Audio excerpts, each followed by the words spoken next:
हाँ, टैक्स इसको बोलते हैं, आप लोग सभी जानते हैं, टैक्स का मतलब गवर्नमेंट के द्वारा आपके द्वारा जो कंज्यूम की गई चीजें हैं उन पर, या आपने जो पैसा अर्न किया उस पर लिया एक छोटा सा पार्ट या एक परसेंटेज ऑफ प्रॉफिट, इसको हम लोग टैक्स कहते हैं। और ये टैक्स हमेशा गवर्नमेंट की तरफ से हमारे ऊपर लगाया जाता है, यानी गवर्नमेंट तय करती है कि उसको आपसे कितना परसेंट आपकी इनकम का या आपके कंज्यूमिंग अप्लायंसेस का कितना परसेंट उसको आपसे लेना है। That is called the tax. इस वर्ड से सभी लोग परिचित हैं, ठीक है। पर टैक्स होते कितने तरीके के हैं, सबसे पहले हम इस पर बात करें। मेरे बच्चों, दो तरह के टैक्सों को बांटा गया, पहला इनडायरेक्ट टैक्सेस और दूसरा डायरेक्ट टैक्स। हालांकि आप अकाउंट वाले हैं इसलिए मुझे ज्यादा आप लोगों को बोलने की जरूरत नहीं है। इनडायरेक्ट टैक्सेस और डायरेक्ट टैक्सेस ये क्या होते हैं? तो बच्चों, कुछ टैक्सेस ऐसे होते हैं जो हमें पता नहीं चलते पर हम उन्हें पे करते हैं, और कुछ टैक्सेस ऐसे होते हैं जो हमें सामने से पता है कि गवर्नमेंट हमसे ये ले रही है। जैसे एग्जाम्पल के तौर पर इनकम टैक्स सबसे फेमस, सबको पता है इनकम टैक्स और डायरेक्ट टैक्स गवर्नमेंट सीधा कहकर मांगती है आपसे कि भाई ये वाला टैक्स हमें देना है, इनकम टैक्स हो गया। और बताता हूं, हाउस टैक्स, वाटर टैक्स, ये सभी वो टैक्सेस हैं, ये नगर निगम आपके यहाँ से पे करती है, ये सेंट्रल गवर्नमेंट आपके यहाँ से पे करती है, ये सीधा गवर्नमेंट कहकर मांगती है आपसे कि भाई ये टैक्स आपको देना है। इनकम टैक्स, क्या कहते हैं, house tax, water tax, this types of tax are called direct taxes. But कुछ चीजें ऐसी होती है जिनको हमें पता नहीं होता और हम उनको भी टैक्स दे रहे होते हैं। जैसे आप बाजार से कोई प्रोडक्ट खरीद के लाए, एग्जाम्पल के तौर पे आप बाजार से कोई घड़ी खरीद कर ले आए, तो उस घड़ी पर ऑलरेडी आप लोगों ने टैक्स पे किया है पर आपको पता नहीं है। वो तो अब जीएसटी का हल्ला मचा तब आपको पता चला है। आपने अगर बिल नहीं भी लिया है तो भी कहीं ना कहीं आपने उसकी कॉस्ट में एक टैक्स को पे किया हुआ है। तो ऐसे टैक्स जो हमें पता नहीं होते उनको हम डायरेक्ट टैक्सेस कहते हैं, जिनको हम कहते हैं सेल टैक्स। पहले ये वर्ड सेल टैक्स हुआ करता था, फिर ये वर्ड वेट में बदल गया, और अब वेट के बाद ये वर्ड जीएसटी में कन्वर्ट हो गया। जीएसटी, यहां से हमारे सिलेबस पे पहुंचेंगे। जीएसटी का मतलब गुड्स एंड सर्विस टैक्स। यहां से शुरुआत होती है। तो यानी पहले जो सेल टैक्स बोला जाता था, जो हमें पता ही नहीं चलता था, हम दे आए गवर्नमेंट। हम जब कोई प्रोडक्ट खरीद के लाए, एग्जाम्पल के तौर पर हम लोग कोई एमआरपी वाला प्रोडक्ट खरीद लाए, पार्ले जी का बिस्किट खरीद के लाए या कुछ और ऐसी कोई चीज खरीद के लाए जिस पर कि ऑलरेडी पहले से लिखा हुआ है। आप लोगों ने पैकिंग देखा होगा, एमआरपी लिखा होता है, और एमआरपी के साथ में लिखा होता है इंक्लूसिव ऑल दी टैक्सेस। लिखा होता है या नहीं लिखा? इंक्लूसिव ऑल द टैक्सेस, इसका मतलब क्या हो गया कि वो जो रेट आप दे रहे हैं उसमें सारे टैक्स ऑलरेडी पहले से इंक्लूडेड हैं, जो आपको दिख नहीं रही। तो that types of tax are called indirect taxes. तो डायरेक्ट टैक्स क्या होते हैं और इनडायरेक्ट टैक्स क्या होते हैं, पहले ये बात क्लियर आपके माइंड में होनी चाहिए। तो मैं समझता हूँ सबको समझ में आ गया होगा डायरेक्ट टैक्स और इनडायरेक्ट टैक्स के बीच का डिफरेंस क्या है, कौन से टैक्सेस हमारे डायरेक्ट हैं और कौन से टैक्सेस हमारे इनडायरेक्ट हैं। ठीक है, तो जल्दी से पहले नोट कर सकते हैं। अब मैं यहाँ से शुरुआत करूंगा। हाँ बेटा। सर वैट की फुल फॉर्म क्या होती है? बेटा value added tax, value added tax, that is called VAT. ठीक है बेटा, यानी जैसे ओके जैसे सर। आपके प्रोडक्ट की वैल्यू बढ़ती थी वैसे वैसे, एक तरीके से जीएसटी और वैट एक ही है, बस गवर्नमेंट ने थोड़ा सा नॉर्म्स में कन्वर्जन किया है। पहले क्या होता था मैं आपको बताऊं क्या थी, थोड़ा सा पास्ट में चलते हैं, आज से 25-30 साल पहले की तरफ जाते हैं। तो पहले क्या होता था कि जैसे गवर्नमेंट आपने जहां प्रोडक्ट बनाया वहां पर सेल किया, बस वहीं पर टैक्स दे दिया, यानी निचले स्तर तक टैक्स नहीं देना होता था। फिर क्या हुआ, गवर्नमेंट ने कहा यार ये तो नुकसान हो रहा है कि मैन्युफैक्चर ने 1,000 रुपए की चीज बताई, हमने उसी पर टैक्स ले लिया। पर जब वो चीज कंज्यूमर तक पहुंची, मैन्युफैक्चर से कंज्यूमर तक पहुंचने के कई सारे स्टेप्स है भाई। मैन्युफैक्चर से होलसेलर लेगा, होलसेलर के बाद रिटेलर लेगा, रिटेलर के बाद कंज्यूमर तक पहुंचेगी, है ना। तो जो 1,000 रुपए की चीज हमने मैन्युफैक्चर ने हमको दी थी, यानी गवर्नमेंट ने 1,000 रुपए पर टैक्स दिया था केवल, बट उसने देखा कि यार वो चीज जब कंज्यूमर के हाथ में पहुंची वो तो यार उसने 1,500 की बेची, यानी 1,500 रुपए की बेची। तो ये पीछे बीच में 500 रुपए हुए, उस पर तो हमें टैक्स मिला ही नहीं। तो गवर्नमेंट ने नई पॉलिसी लाई कि जैसे जैसे प्रोडक्ट की वैल्यू बढ़ेगी आपको उसकी बढ़ी हुई वैल्यू पर टैक्स देना है, यानी वैल्यू एडेड टैक्स, बढ़ी हुई वैल्यू पर देने वाला टैक्स। फिर 1000 रुपए पर तो उन्होंने मैन्युफैक्चर से ले लिया। अब मान लो होलसेलर ने उसे 1200 रुपए में बेचा, तो 200 रुपए का टैक्स होलसेलर को जमा करना है। फिर मान लो रिटेलर पर आ गया, रिटेलर ने 1500 में बेचा, तो 300 रुपए का टैक्स रिटेलर को जमा करना है। यानी जैसे जैसे वैल्यू बढ़ी वैसे वैसे टैक्स बढ़ता चला गया। That type of tax is called value added tax. ठीक है ख्याति? Okay sir. और जीएसटी में सर डायरेक्टली जो रिटेलर के पास प्राइस होता है उसी पे टैक्स लग जाता है पूरे पे? नहीं नहीं नहीं गुड्डा, ये भी वेट का ही एक कन्वर्जेंट रूप है, कन्वर्जन है। वहां पर भी यही होता है, जीएसटी में भी। जीएसटी में क्या होता है, मैन्युफैक्चर, जैसे हमारी एक चेन चलती है, मैन्युफैक्चर, ठीक है गुड्डा, उसके बाद आ गया मान लो होलसेलर, उसके बाद मान लो आ गया रिटेलर, और फिर वो पहुंचा कंज्यूमर। ठीक है गुड्डा, ये 3 चेन चलती है। अब सबसे पहले मैन्युफैक्चर ने कोई प्रोडक्ट 1000 रुपए को लाया तो 1000 पर टैक्स दिया है। जैसे मान लीजिए 10% की रेट थी तो उसने 100 रुपए का टैक्स यहाँ पर दे दिया। ठीक है गुड्डा, फिर होलसेलर ने उस प्रोडक्ट को 1200 रुपए में बेचा, तो वो क्या करेगा, पहले 1200 रुपए पर टैक्स लेगा, बट 1200 रुपए में से जो 100 रुपए पर वो टैक्स, जो 1000 रुपए पर टैक्स दिया है, वो उसे वापस हो जाएगा। तो यानी सही मायने में कितने रुपए पर टैक्स देना पड़ा, 200 रुपए पर बेटा। और 200 रुपए का 10% कितना हो गया, 20 रुपीज। क्या बेटी, बात समझ में आ गई? हाँ सर। ठीक। फिर उसके बाद रिटेलर को बारी आ गई। मान लो रिटेलर ने उसी प्रोडक्ट को 1500 रुपए का बेचा, तो अब रिटेलर ने उसमें कितने इंक्रीमेंट कर दिया, 300 रुपए का। रिटेलर लेगा तो पहले 1500 रुपए पर टैक्स, पर क्योंकि जो पिछले वो 1200 रुपए पर टैक्स देकर आया है वो उसे वापस मिल जाएगा, जिसको हम इनपुट क्रेडिट बोलते हैं। आप लोगों ने अखबारों में कई बार सुना होगा इनपुट क्रेडिट, आईटीसी सुना है, इनपुट टैक्स क्रेडिट। अगर नहीं सुना है तो अपने अपने पापा से पूछिएगा, क्योंकि मुझे लगता है ज्यादातर के फादर बिजनेसमैन होंगे तो वो जानते होंगे। आईटीसी, इनपुट टैक्स क्रेडिट, मतलब आपने जो 1200 रुपए का टैक्स पे किया था और यहाँ आपने 1500 का टैक्स पे किया, तो बीच में जो टैक्स आप पे कर आए वो आपको वापस मिल जाएगा। यानी आपको केवल कितने रुपए पर टैक्स पे करना है, 300 रुपए पर, जो बढ़िया हुआ है अमाउंट, और 30 रुपए। तो कुल मिलाकर गवर्नमेंट को कितने रुपए का टैक्स मिल गया, 150 रुपीज का टैक्स कंज्यूमर ने गवर्नमेंट को दे दिया, और वो अलग अलग चैन की। ठीक है गुड़िया, समझ में आ गया क्या थी? हाँ सर। ऐसे टैक्स को, हमारे के टैक्स का पूरा शेड्यूल हमारा बनाया गया है इनडायरेक्ट टैक्स के रूप में। हाँ भाई, देवांश, गौरांग, काव्य, पारस, सौम्या, समझ में आ गई बच्चों? Yes sir. ठीक है ना? हाँ, हालांकि आप लोगों को मुझे लगता नहीं कि प्रॉब्लम हो रही होगी, क्योंकि कॉमर्स में आप लोगों को ये सिस्टम समझाए गए होंगे शायद, क्यों बच्चों? Yes sir. ठीक है, तो मैं इसे रफ कर रहा हूँ बच्चों, इस वाले इस सीन को ऊपर को तो रहने देते। हाँ, अब नहीं बेटा, एक स्क्रीनशॉट लेते हैं ना, एक बच्चा इधर डाल देना यार, तो बच्चे रह गए एक दो को मुझे बाद में कहेंगे दिक्कत हो। Okay sir. हाँ हाँ, तो गौरव शुरुआत कर रहे हैं अब हम लोग GST, good and service taxes के साथ। ही क्या है तो बच्चों, सबसे पहले तो ये इनडायरेक्ट टैक्स का रूप है जो गवर्नमेंट हमसे पे करती है। गुड्स, गुड्स का मतलब सामान, सर्विस, सर्विस का मतलब जो हम लोग सर्विस लेते हैं, उस पर लगाए गए टैक्स को जीएसटी कहा जाता है। It is indirect tax.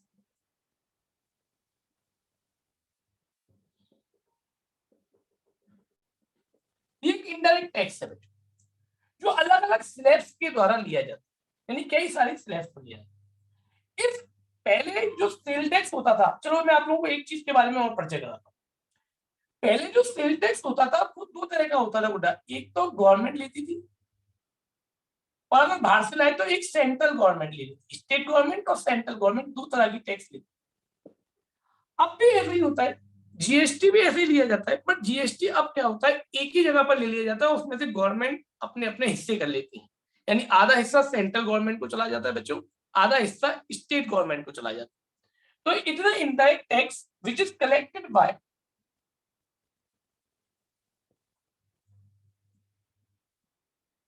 State government. State government इसे कलेक्ट करती है, बट इसका आधा हिस्सा सेंट्रल को जाता है, आधा हिस्सा स्टेट को ले जाता है। ठीक है, स्टेट गवर्नमेंट के द्वारा कलेक्टेड किया जाता है, which is collected by state government. ठीक, and it is levelled at every step of production process. जो मैंने अभी अभी प्रोसेस समझाया था ख्याति, मैंने एक प्रोसेस समझाया था ख्याति कि कैसे कैसे किस किस स्टेप पे हमें टैक्स को लेना होता है, बताया था। मैन्युफैक्चरर, फिर हाँ सर। होलसेलर, फिर रिटेलर, तो हर प्रोसेस पर ये लेवल पर लिया जाता है। करेक्ट बच्चों? यहाँ तक मेरी बात समझ आ गई? बट इट इज रिफंडेड, ये रिफंड हो जाता है to all parties in the various stage of production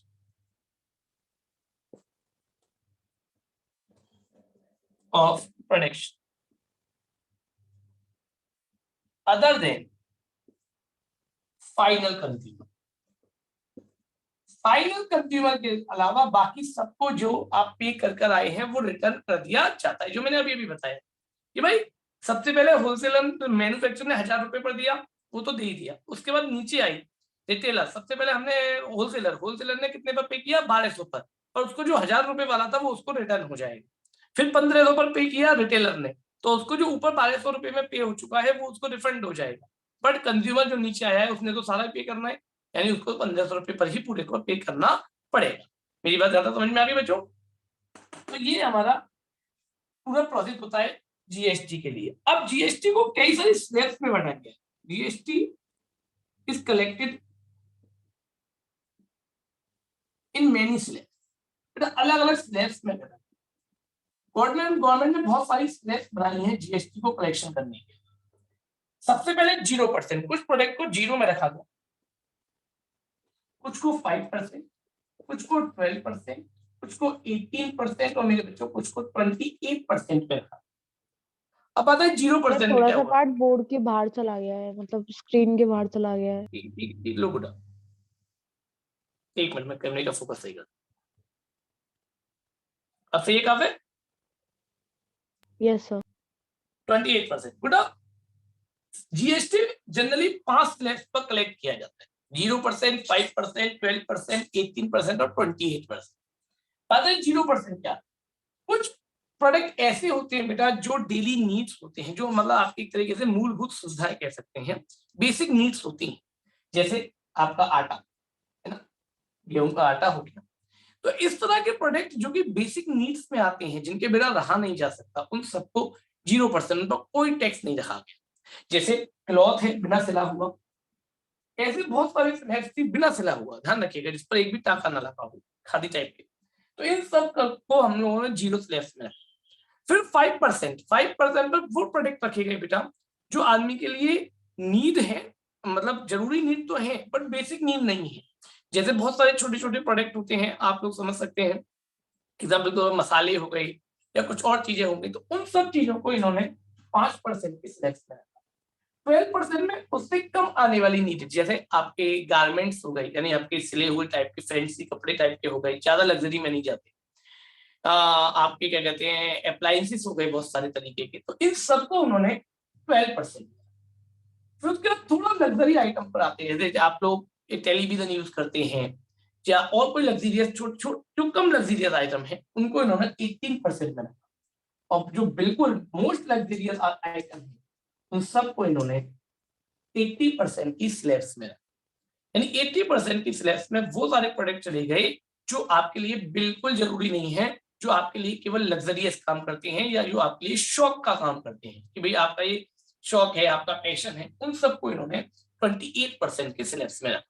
तो इस तरह के जीएसटी को अलग अलग बांटा गया। एक बहुत बड़ी लिस्ट है, अगर आप नेट पर चेक करेंगे तो आपको एक लिस्ट मिलेगी कि 0% में कौन कौन से प्रोडक्ट है, क्योंकि दुनिया में लाखों हजारों प्रोडक्ट है जिन पर टैक्स कलेक्ट किया जाता है। तो 0% की एक लिस्ट आएगी, 12% की एक लिस्ट आएगी, 5% की एक लिस्ट आएगी, 18% की एक लिस्ट आएगी और 28% की एक लिस्ट आएगी। तो बहुत बड़ी लिस्ट है जिसको हम आप लोगों को यहाँ तो नहीं बता सकते, पर आप नेट पर ढूंढ सकते हैं कि कौन कौन से प्रोडक्ट है। हालांकि पेपर में आपसे नहीं पूछने वाला उससे रिलेटेड, बट फिर भी एज अ नॉलेज आप समझ सकते हैं कि किस पर 0% टैक्स है, किस पर 5% टैक्स है, किस पर 18% है, किस पर 12%। इसके अलावा भैया बच्चों कुछ प्रोडक्ट ऐसे भी थे जिनको जीएसटी के दायरे से बाहर रखा, जिसमें सबसे पहला और सबसे जरूरी प्रोडक्ट था वो था पेट्रोल, पेट्रोलियम प्रोडक्ट जो भी कह सकता हूँ, डीजल भी कह सकता हूँ। ये प्रोडक्ट को उन्होंने जीएसटी से बाहर रखा, नंबर 1 पेट्रोलियम प्रोडक्ट। नंबर दूसरा प्रोडक्ट जो उन्होंने जीएसटी से बाहर रखा वो एल्कोहलिक प्रोडक्ट जितने भी थे, क्योंकि इन पर गवर्नमेंट को बहुत अच्छा पे हो सकता है, एल्कोहलिक प्रोडक्ट। तीसरा इलेक्ट्रिसिटी की जो सर्विस थी, इसको भी उन्होंने जीएसटी से बाहर। तो कई सारे प्रोडक्ट ऐसे थे जिनको उन्होंने जीएसटी की किसी भी सिलेबस में नहीं डाला, क्योंकि इनसे गवर्नमेंट को बहुत अच्छी अर्निंग होनी थी।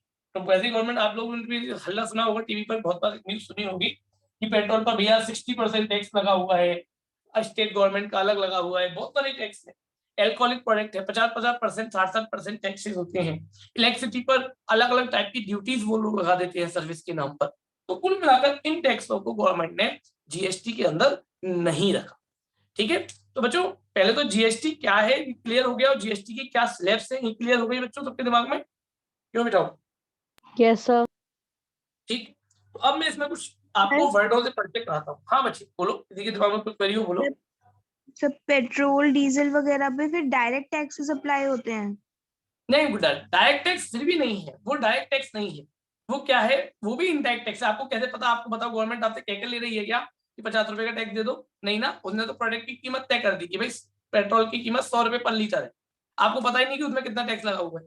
तो it is indirect tax, it is the form of the indirect tax हो रही है। ठीक है ना क्या थी? Okay sir. डायरेक्ट टैक्स वो होता है जो हमें टैक्स कह के जमा करना पड़ता है, जैसे इनकम टैक्स हम कहकर जमा करते हैं। भाई कितना इनकम टैक्स है कि भाई आपकी सेल पर मान लीजिए 50,000 रुपए का इनकम टैक्स बना, तो इनकम टैक्स के रूप में ही तो जमा कर रहे हैं हमसे, उसमें बदले में हम कोई प्रोडक्ट या किसी प्रोडक्ट के साथ जमा नहीं कर रहे।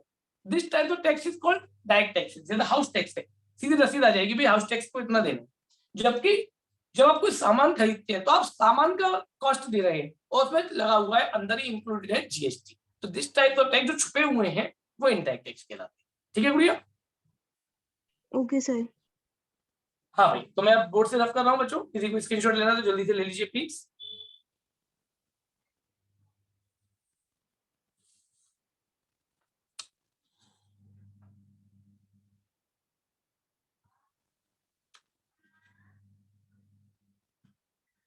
ठीक,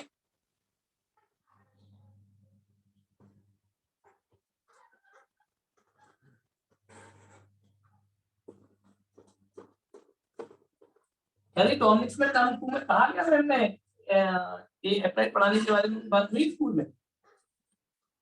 सर अभी तो कोई भी प्रोग्रेस नहीं है। भट्टाचार्य मैम ने बोला कि 12th क्लास में हमें दिला दी जाएगी, पर सर जब हमारी 11th की बेसिक क्लियर नहीं होगी तो हम 12th में कैसे करेंगे?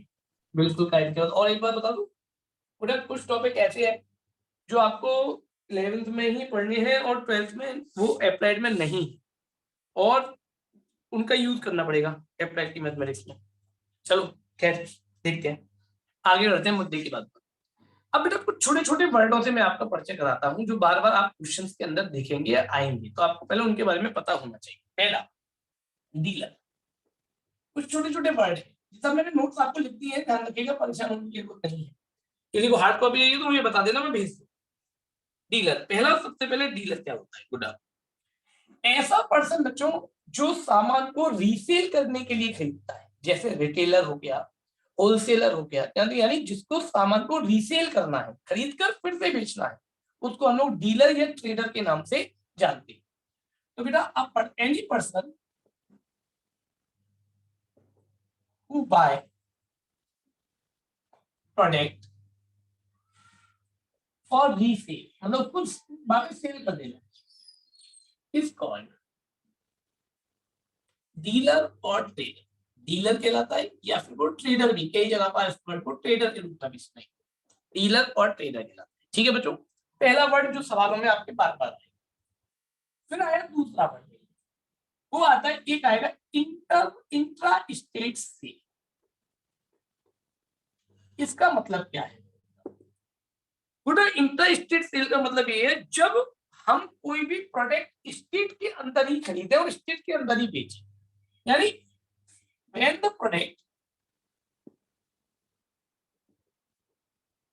प्रोडक्ट में ध्यान रखिएगा, गुड और सर्विस दोनों आ रही है, गुड्स भी है और सर्विस भी। Product is sale in same states as it is like, जिस स्टेट से खरीदा उसी स्टेट में बेचा, यानी विद इन सेम स्टेट अगर कोई काम होता है तो उसे हम इंट्रा स्टेट सेल्स कहते हैं, है ना? तो बच्चों करेक्ट। फिर आता है इसके बाद inter state sale. Sales of product या goods outside the states is cured inter state से।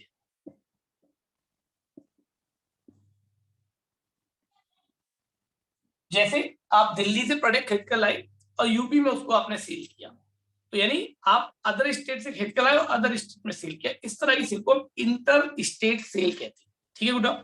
ठीक। इसके बाद एक और नया वर्ड आता है जो अभी अभी मैं बताया था, input GST and output GST. ये इनपुट जीएसटी क्या है और आउटपुट जीएसटी क्या है? ठीक। तो देखो बच्चों, मैंने अभी भी बताया कि रिटेलर हो होलसेलर हो, जो होता है वो हमारा दो तरह के टैक्स लेता है। तरीके तो एक तो पे करता है और एक कंज्यूमर से लेता है। तो मेरे बच्चों GST which is paid by retailer और होलसेलर, ठीक, is called output GST, input GST, input GST, and GST which is collected by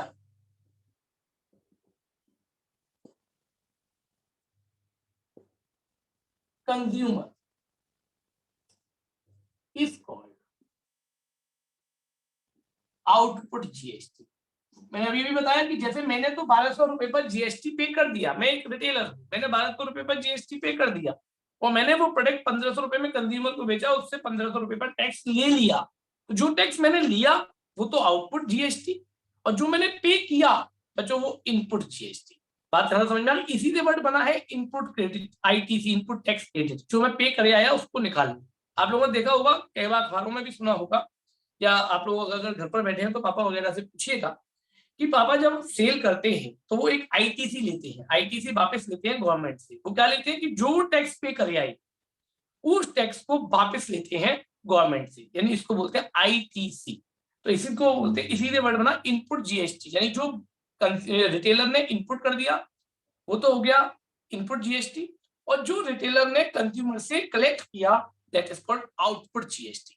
क्यों बच्चों, ये दोनों वर्डों का मतलब समझ में आ गया सबको? Input GST, output GST. Devansh? Yes sir ये इनपुट टैक्स क्रेडिट वही है ना, ये जो न्यूज में आता रहता है आईटीसी स्कैम हो गया? एग्जैक्टली देवांश। क्या होता है देवांश, मैं तो आप, चलो थोड़ी चर्चा चल रही है तो आज बच्चों को फुल नॉलेज के बारे में बात करते हैं। ये आईटीसी स्कैम कभी सोचा क्या हुआ? बच्चों को शायद समझ में नहीं आया होगा, मैं बताता। उन्होंने क्या किया गवर्नमेंट से देवांश की, एक बोगस कंपनी खोल ली, ठीक है, और उस बोगस कंपनी के नाम पर गवर्नमेंट को उन्होंने कुछ टैक्स पे कर दिया, कि मान लो 1 करोड़ रुपए का टैक्स पे कर दिया, ठीक है देवांश? ठीक। फिर उन्होंने क्या किया, उस प्रोडक्ट को किसी अनदर कंपनी को और सेल कर दिया, और उसको 1.5 करोड़ में मान लो उन्होंने सेल किया, उस पर उन्होंने 1 करोड़ का टैक्स पे किया, मान लो उससे उन्होंने 1.5 करोड़ का टैक्स कलेक्ट करके दिखा दिया कि हमने गवर्नमेंट को जमा कर दिया। अब क्या हुआ कि उसमें जो 50 लाख, अब 1 करोड़ रुपए जो उन्होंने जमा किए थे देवांश पीछे, समझे देवांश, वो 1 करोड़ उन्होंने गवर्नमेंट से वापस ले लिया, और पता चला आगे का जो प्रोडक्ट का टैक्स था वो उन्होंने जमा ही नहीं किया। बस जिस कंपनी को उन्होंने सेल किया था उस कंपनी ने